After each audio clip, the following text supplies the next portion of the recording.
look at more of the Practicum 1 study guide. Walk through a bit. This guy, kind of a horseshoe, right? It almost looks like it's got some vampire teeth on there, right? That's the hyoid bone. Very unique because it's, well, it's not paired, not that all bones are, but also because it's the only bone in the human body that doesn't articulate with any other part of the endoskeleton.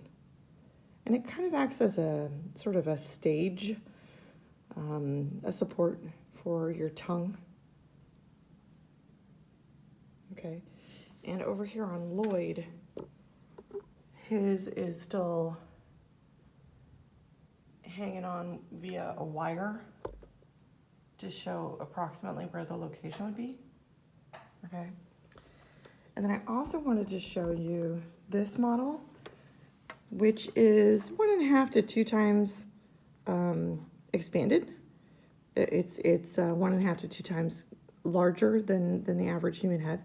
Okay, and it's sort of providing X-ray vision. Okay, specifically to show us the paranasal sinuses.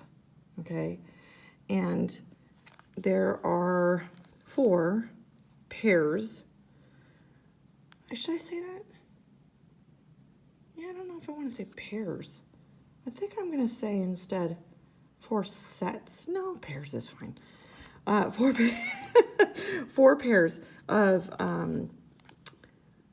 paranasal sinuses, at least main paranasal sinuses. These two, you can imagine, oh, okay, those are spaces inside, like hollow spaces, inside the frontal bone. And so not surprisingly, those are called frontal sinuses, okay?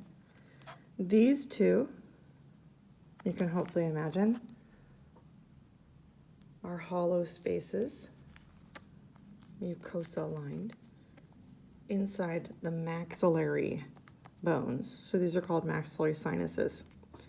This lump, the blue, is actually, and of course this is color coded, you don't literally have blue stuff inside your sinuses or green stuff inside your sinuses. This actually represents 2 sinuses, but side by side certainly. The sphenoid sinuses, hollows inside your sphenoid bone, and these represent your ethmoid air cells or your ethmoid sinuses. Either one is fine. I just wanted to show that to you because sometimes it helps. Anywho, now that we've done that, we can play a little bit with the spine. And actually, I have a bunch of pieces ready to go, but you know, I didn't grab an intact spine. So let me do that. Maybe we'll get something out of that too.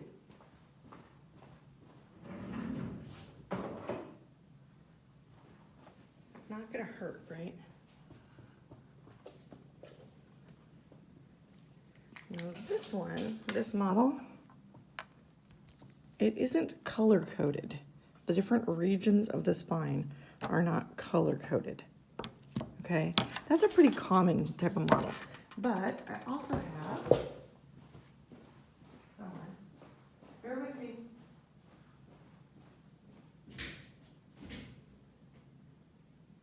Uh-oh, I may be lying to you. I may have told lies. I thought we had a color-coded one, but maybe it walked away to another classroom. Well, that's okay. We'll be fine. We'll be fine. This region here, 1, 2, 3, 4, 5, 6, 7. So between my 2 fingers, let me angle this down a little bit more.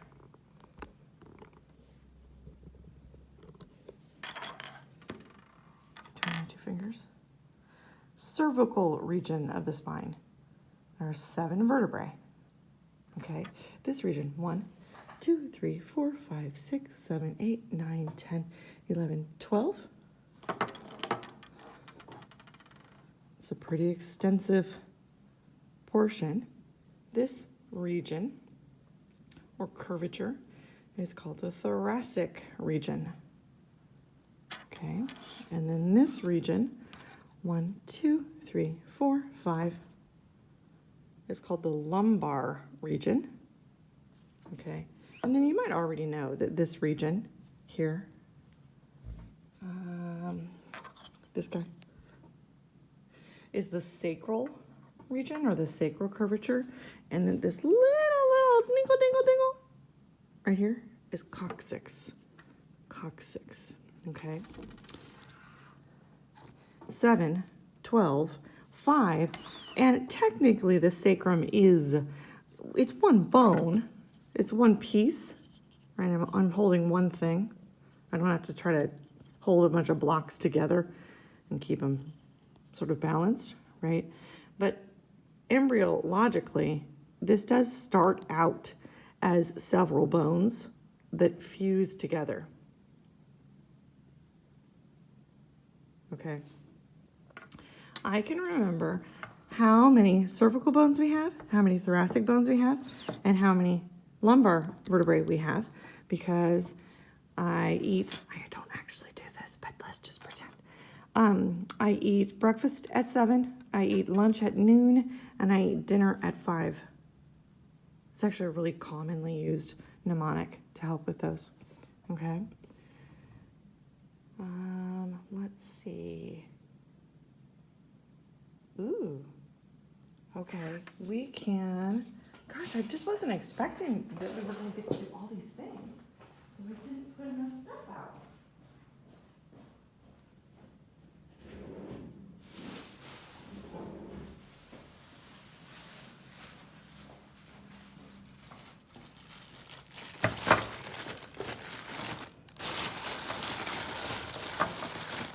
That was silly. All right. These are a couple of lumbar vertebrae stacked on top of each other, and I'll show you how to tell the difference between lumbar, thoracic, cervical at sight in a moment. Right now, I want you to focus here. Okay, this kind of jelly-looking stuff is an intervertebral disc. An intervertebral disc. Okay,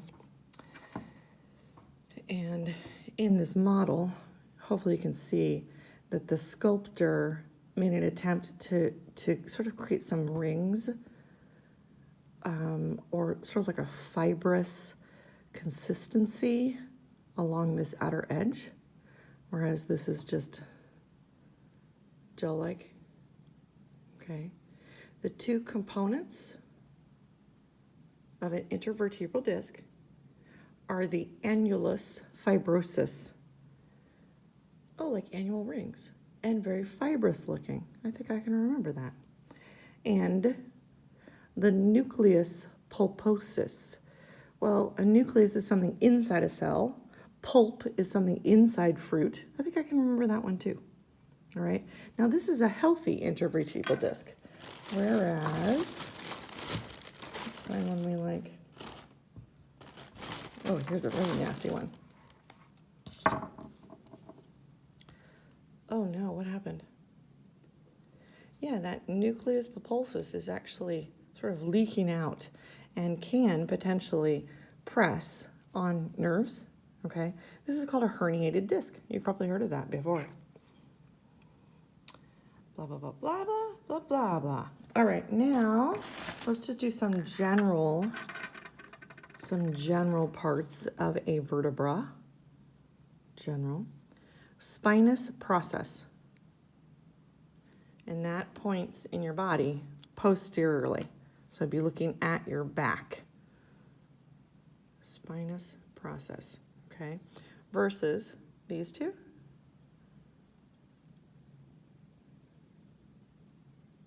Transverse processes.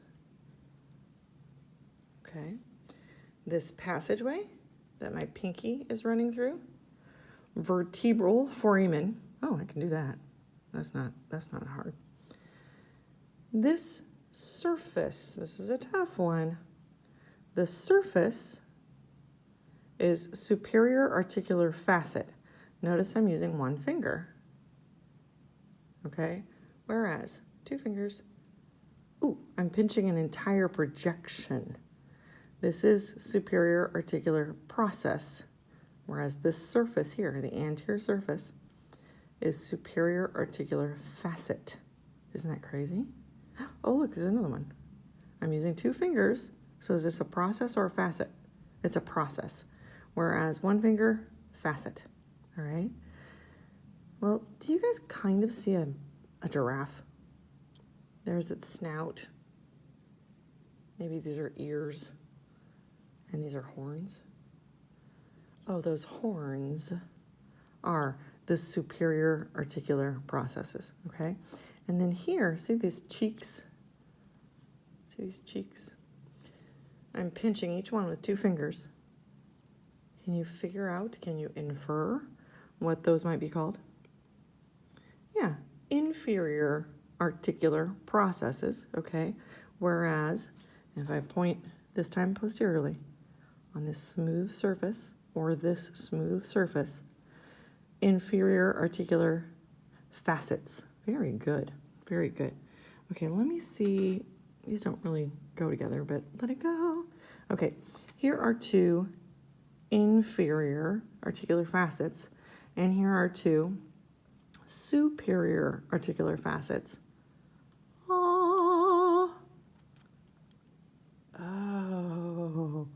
now I get it. The facets face each other. No wonder they're called facets, surfaces, okay? Anywho, let's see. This part, and pardon the two holes, those are drilled by men, okay? Humans. Or aliens, either one. That's the body of the vertebra. The body of the vertebra, okay? And all of the vertebrae are going to have those features, okay? Whereas there are some vertebrae that look very, very different from others. I'm going to be naughty and untie this, but I'll tie it back together later, just in case you're watching and getting mad that I'm untying your work. Did you have to tie a knot that's so tight? Is that totally necessary? Good grief. We might be using scissors in a minute. Success.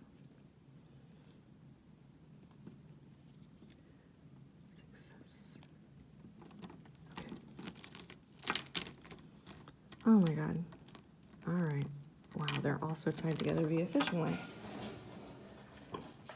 Good thing we brought scissors. Okay, see that guy? That looks a heck of a lot different than what we're just looking at, right? And in fact, this looks a heck of a lot different from all of the vertebrae. It's a very unique vertebra. This is called the atlas. The atlas. And by the way, I will never hold you responsible for the letter number names of vertebrae. So I'd much, much, much rather that you know the word atlas than the name C1, okay? Because it's not as if I'm going to just grab a thoracic vertebra and say, which one is this? That's horrid. The reason why you have to know this one by name is that it's really important. It's the superior-most vertebra, okay? And therefore, it's the one on which the occipital condyles rock. That's where those rocking horse legs sit. Isn't that cool? I love it. Here, this is the atlas's sorry excuse for a spinous process. And since it really isn't much of a process, it's called the posterior tubercle. Crazy, crazy. These guys that I'm pinching are still transverse processes, okay? But notice that these transverse processes, they have passageways running through them. Those are called transverse foramina. All cervical vertebrae, and only cervical vertebrae, have transverse foramina, So that's one way to always identify correctly that a vertebra belongs to the cervical region, okay? These big honks, those are called lateral masses, the entire chunk there, lateral masses, okay?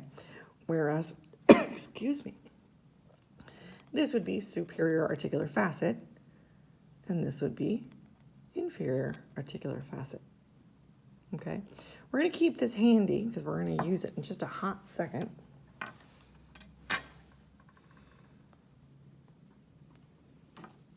Because we're going to make it interact with this in just a moment. All right, this also looks really different. Okay. Yes, I see a micropene as well. Let it go. Or actually make mnemonics out of it, whatever you need to do, right? Here, spinous process, a little more pronounced. Okay. This is transverse process. This is transverse process, but they're kind of bent downward a little bit. See how they're kind of turned inferiorly? Therefore, I had to turn this and give you a lateral view so that you could successfully see, oh, there is a transverse foramen. Oh, there's another transverse foramen, okay? Here, where my thumbs are, superior articular facets. And here, where my thumbs now are, inferior articular facets, okay? What the heck is that? That's called a dens, D-E-N-S, dens, okay? What the heck is that there for? Let's do some experimentation.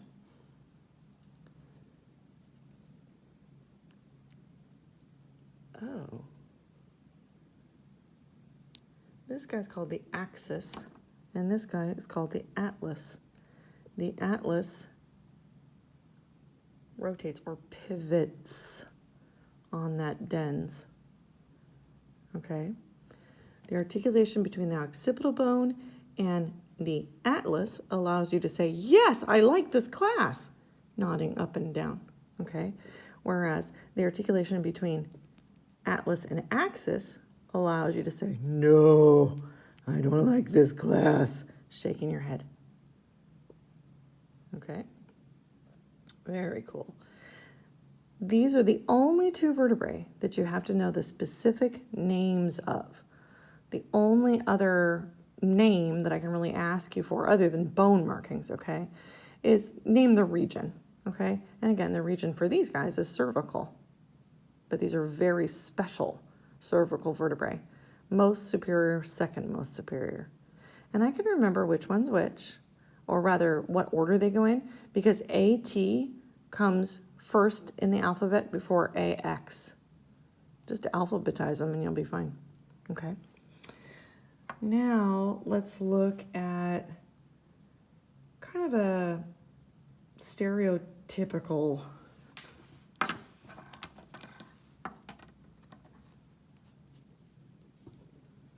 cervical vertebra.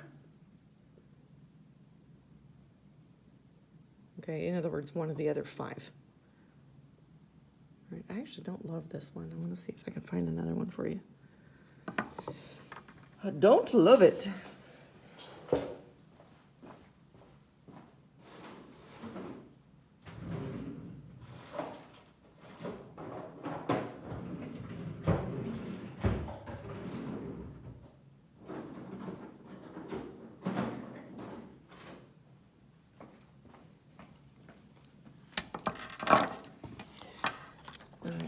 Bear with this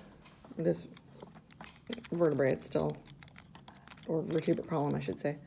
It's still sort of hanging together. Okay. Hopefully you can really distinguish that because of my fingers. Okay. Do you remember when we looked at the thoracic vertebra, we saw a giraffe? Okay. When you look at most cervical vertebrae in the posterior view, it's a baby elephant. Big old ears. There's a trunk. It's even bifurcated so I can grip the leaves. Baby elephant. Okay, so that helps. But also, these are cervical vertebrae.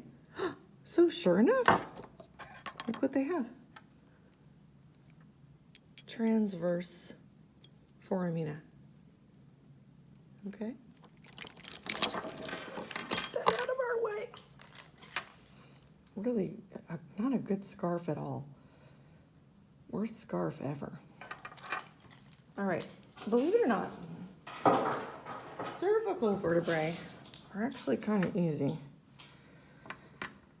Whereas thoracic vertebrae, the giraffe, okay, they are the devil. They're so evil. We already know superior, one finger, superior articular facet, and under the cheek, inferior articular facet, okay? But boy, howdy, do thoracic vertebrae have a lot of articulating surfaces. And I'll show you more than one model here. This is a model, but I'll also grab the real deal bone. There's kind of a flat disc there. I can feel it really well. I don't know that you guys can see it as well as I can feel it. Just right at my fingertip. Okay. That's the transverse costal facet. Transverse costal facet. Costal means a rib. So what articulates there? Oh, part of the rib. Okay. Whereas here, and don't worry, you'll get a better view of it in the real deal. There's a little disc, and here there's a little disc. Okay. This one, actually, let me get my thick finger out of there. This one, superior costal facet. This one, inferior costal facet. Whereas this was transverse costal facet. Let's do it again. Ah, real deal. Boom. Okay. Flat right here. Transverse costal facet. Flat kind of disc right here. Superior costal facet. Flat disc here. Inferior costal facet. Oh, on either side. Remember, we're bilaterally symmetric organisms. Now this one, I put a sticker that says A on the transverse costal facet. That might help a little bit. What is C then? Spinous process. Okay, that might help. Anywho, what that means is that every thoracic vertebra has 10 facets. That's a lot. Left and right inferior articular facet. Oops. Left and right superior articular facet. Right and left transverse costal facet. Right and left superior costal facet. Right and left inferior costal facet.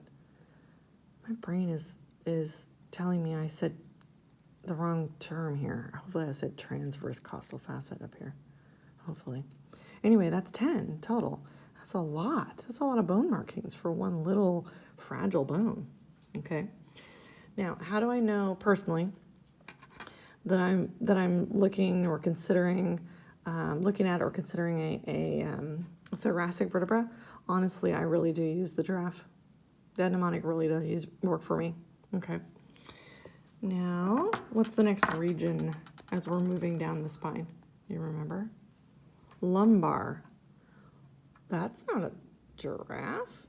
That's a moose. Do you totally see it? Look at that big schnoz. Look at those big old antlers. That's a moose. Lumbering around. Get it? Lumbar. Okay. Still have our body. Still have our superior articular facets. They're just turned a bit. Still have our inferior articular facets. They're just turned a bit. Still have our spinous process, our vertebral foramen, okay? Obviously no transverse foramina here, just as there were no transverse foramina in our thoracic vertebrae, okay? And, thank goodness, no costal facets, because your lumbar spine doesn't articulate with the ribs. So why would you have costal facets there? That'd be silly.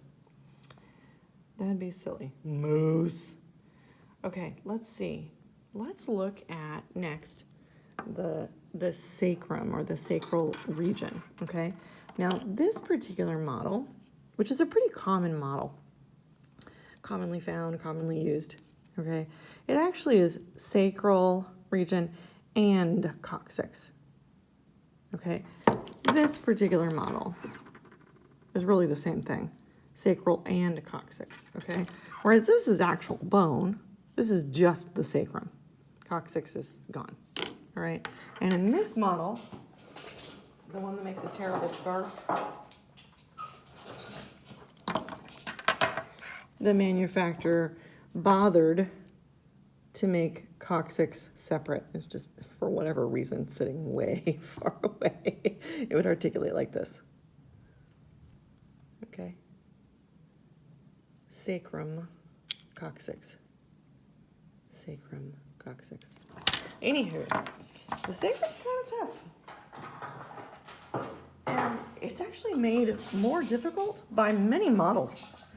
Many models really do not do it service or justice. So we're going to use the real deal. Because we're the real deal. We're serious about this stuff.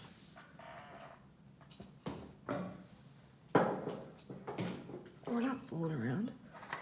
Right? All right. See how this is curving toward you? Whereas now it's curving away from you? Yes, that's a little piece of string. It's supposed to be there. Let it go. There was another piece of string that I was really counting on that's no longer in there. So we're going to have to borrow. Big borrow and steal.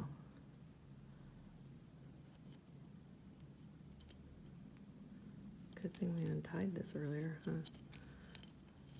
Now we need it. Uh-oh.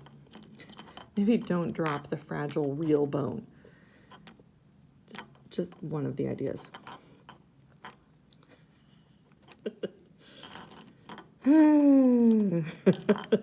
Okay, anywho, this curving toward you is the anterior view. And this curving away from you is the posterior view. You kind of see the difference? One of the chief differences is that the posterior view allows you to see, oh, superior articular facets, okay? The anterior view doesn't. Those are hiding from you. Can you kind of make out that ridge there? There's a ridge there. There's a ridge there. There's a ridge there. Those are byproducts of fusion between these technically 5 vertebrae, and those are called transverse ridges. Transverse ridges, okay? I'll come back to these holes because they're really tough in just a moment. Just want to get the little stuff, the easy stuff out of the way. I should also point this out. Do you see how this kind of looks like a big old ear? And this kind of looks like a big old ear? Those masses are called alae, or each is an ala. Okay? And those don't go away when I turn the sacrum over. However, notice that I don't have any transverse ridges. I do have, although they've broken quite a bit, kind of some sea monster ridges that are much more evident in the model. See that sea monster ridge? Okay. Those ridges all together make up the median sacral crest. All right?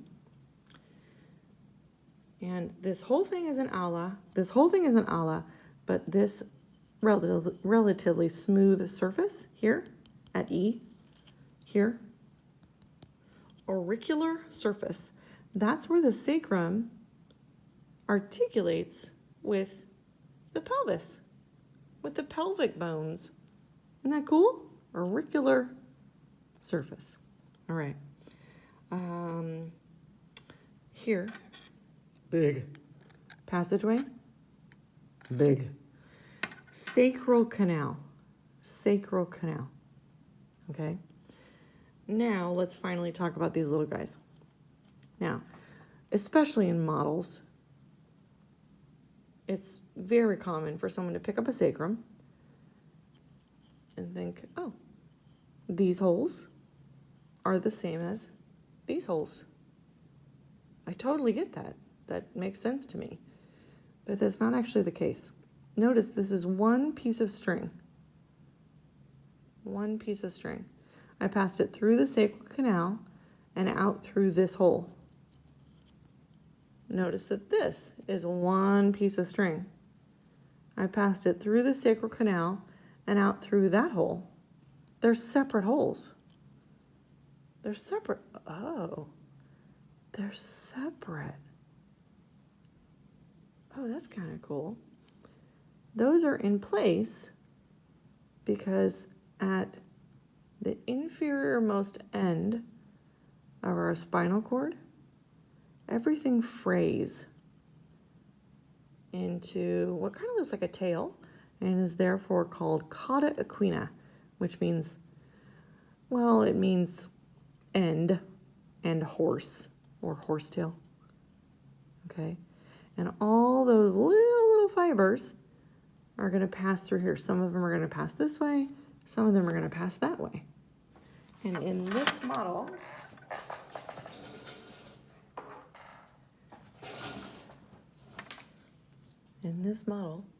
that's what these yellow guys, whoops, are doing. Those yellow guys are traversing through anterior sacral foramina. All right. If this model were ideal, then there would also be, or maybe they're just trapped in there. Let's double check. Ouch. Nope. If this model were ideal, then there would also be separate yellow guys coming toward us through posterior sacral foramina. Anterior sacral foramina, posterior sacral foramina. Okay, that's a tough one. I know. All right, I think, yeah, we're good with vertebrae. Now let's start looking at ribcage stuff.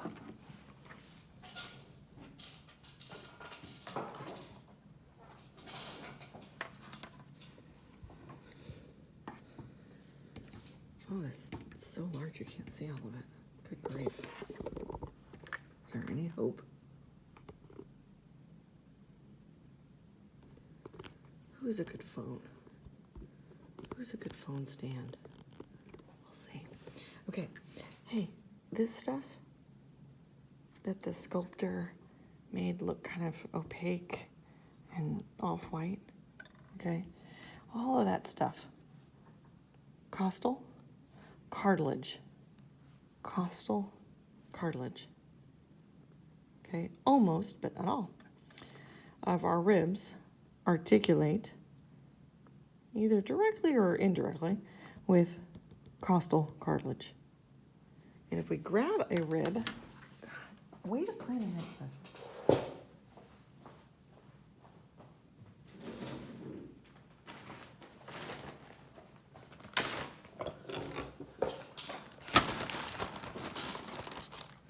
See how this end is nice and smooth, but this end is a hot mess? This is the end that would articulate with costal cartilage. Okay, so for instance, boop, particular rib would articulate there. Okay? We have 3 major types of ribs. Okay? The ribs that articulate here, here, here, here, here,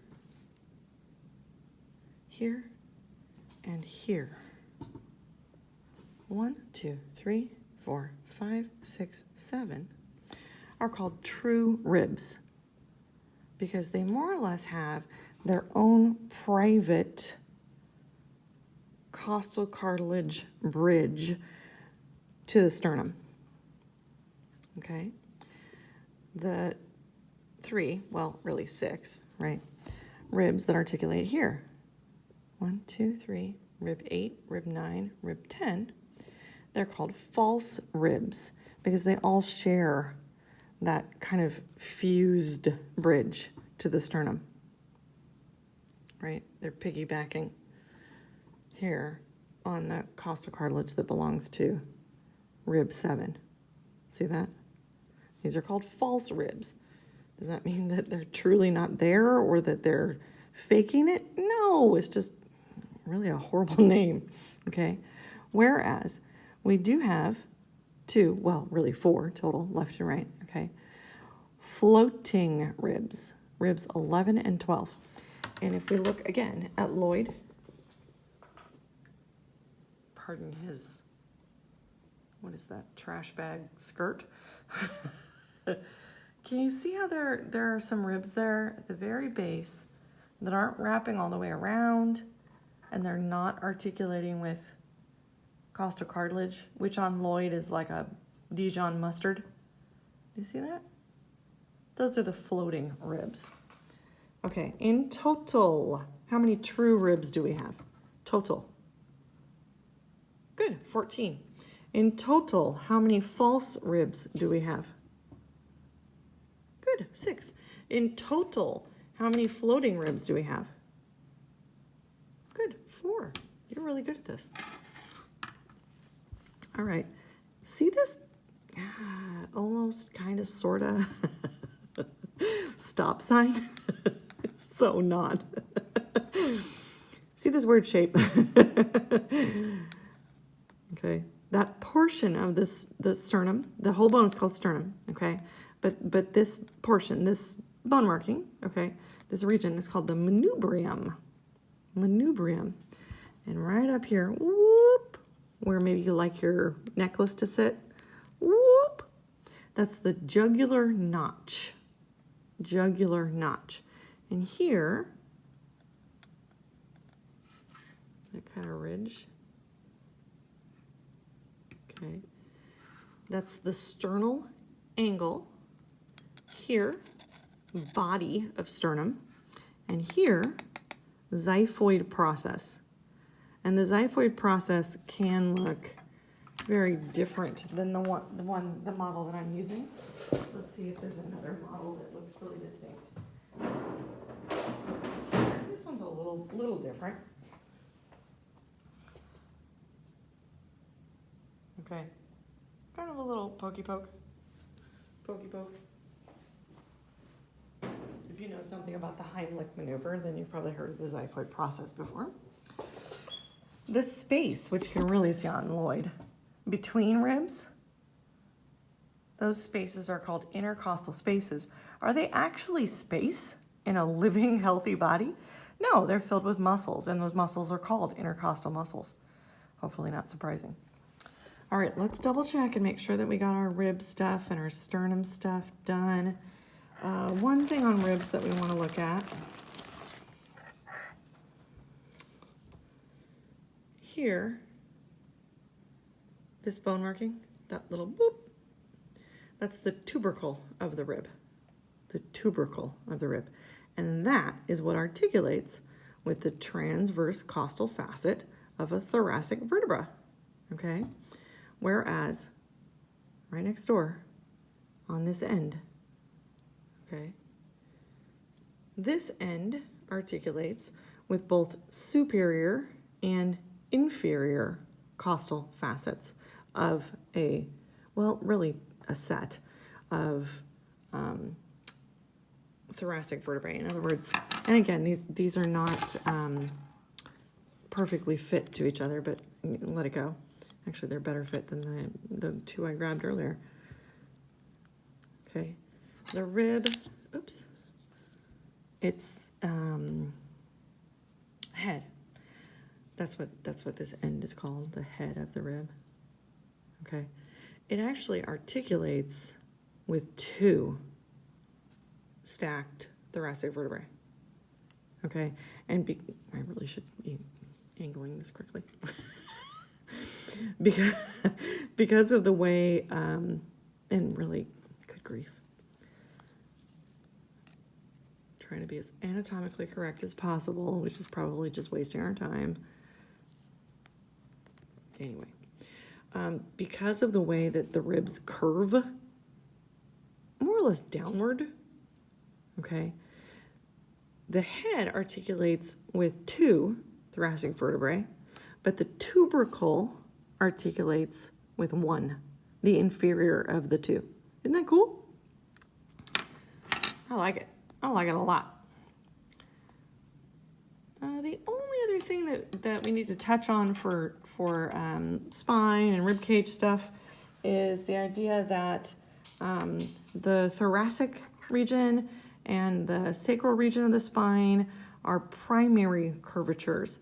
Our spine bends that way at birth, whereas our cervical and our lumbar regions are considered secondary curvatures, because when we're born, all four curvatures are like this, right? If you hold a newborn, okay, a tiny newborn, in your hands, their entire back slumps. It's all curved the same way. It's not until that baby grows and grows and grows and starts pulling up and starts walking that the cervical and lumbar regions will start to curve anteriorly. Very cool.